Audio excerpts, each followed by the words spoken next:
The rise and rise of Akeem Blake. Welcome back to the channel, people. Welcome back to the channel. If this is your first time here, thank you for making it Peter Lloyd World. Now go ahead, please hit that subscribe button so we can continue to grow.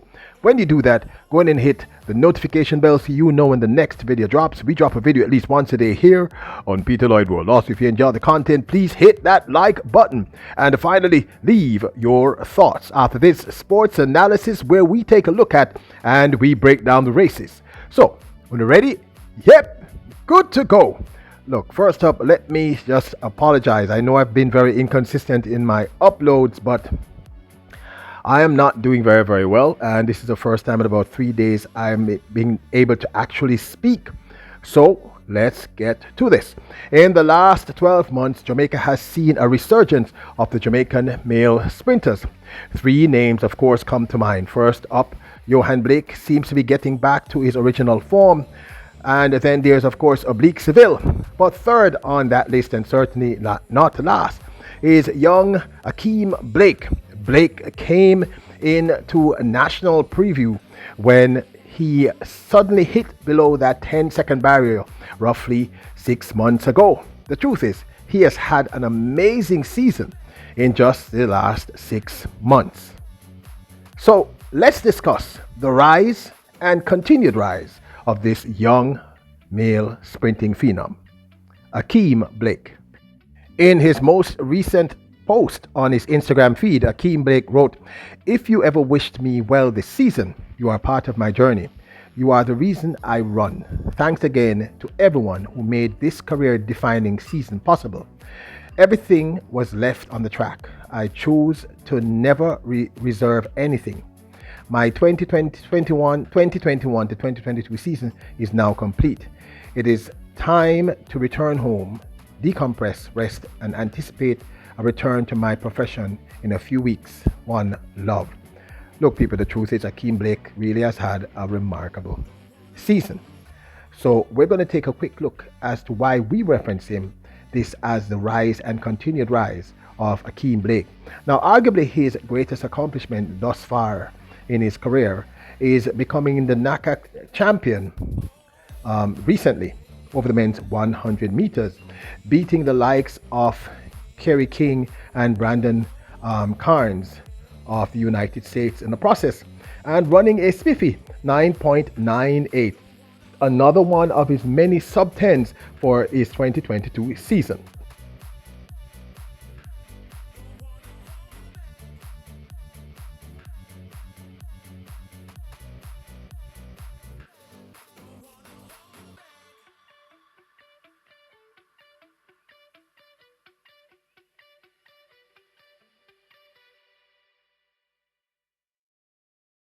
His NACAC win is his first official title for the 2022 season, this NACAT win. But for us, our most favorite moment for him was when he raced the former world champion, Christian Coleman, to the line, and also ran his first official sub 10. Now remember, he had ran a sub 10 before, but it was not given to him. So his first official sub 10 was him running here, running a 9.95 and pressing Christian Coleman and beating the gentleman who eventually won the silver medal at the World Championships over there in Eugene, Oregon. Akeem Blake, I think, for me, this was his defining moment for the 2022 season. In fact, you could see on Christian Coleman's face the look of who the heck is this young man and where the heck did he come from. He pressed the former world champion Christian Coleman to, I believe it was his first sub 10 for the season. Coleman ran and won in 9.92, and of course Akeem Blake ran 9.95.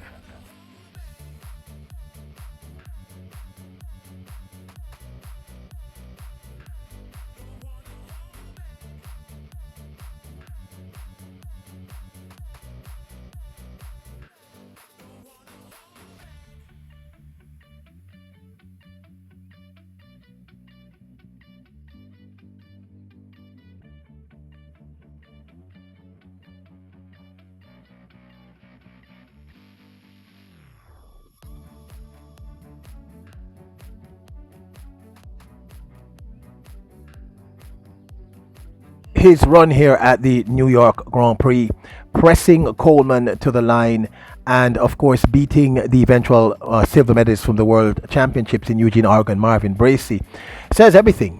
It tells us, to me, as I said, this is our favorite here at Peter Lloyd World, Akeem Blake race for the 2022 season. And I think this race says a lot about his potential and why we reference this as the rise and continued rise of Akeem Blake. People remember that he has really been running sub-10s now for something like 7 months. Just 7 months. And he has really left a mark on the global sprint 100 meter scene. Of course, his personal best came at the national championships when running alongside Oblique Seville and Johan Blake, his teammate and training partner from Titans Track Club. Akeem Blake, by the way, no relations to Johan Blake, ran a spiffy 9.93 to take that third spot in the national trials. And as far as we're concerned, the skies are the limit. Is the limit, sorry.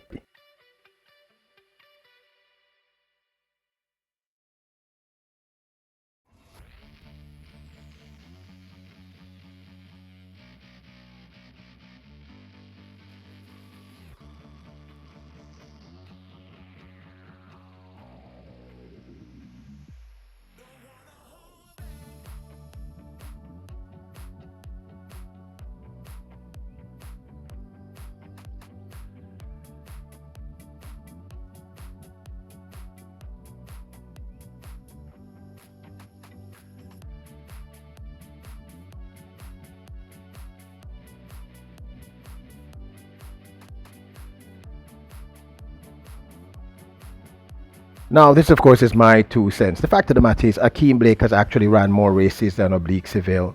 And I think probably about the same amount of races for the 2022 season that Johan Blake has run. Titans Track Club has clearly done a very, very good job at both of these great sprinters. The fact that they now rep two of the top 3 sprinters male out of the island is a big deal. So it's clearly Titans are doing something correct. Now, Akeem Blake, as I stated, really hit that sub 10 roughly 6-7 months ago, and to have put in so much work, made it all the way to the semi-finals of the men's 100 meters at the World Championships in Eugene, Oregon, ran decent times, didn't make it into the finals, but the truth is we didn't expect him to make it to the finals. I'm going to be very frank with you, but he did extremely well. Repped us in the men's 4x400 meters, and we came fourth. We didn't podium, but we did fairly well. Akeem Blake is one of the reasons why I keep saying that Jamaica's male sprinters are back, and I only anticipate better. Blake is very young. He is in fact 20 years of age, and at 20 years of age, to have ran this many sub-10s throughout the season, running as fast as a 9.93 in the national championships, 9.95.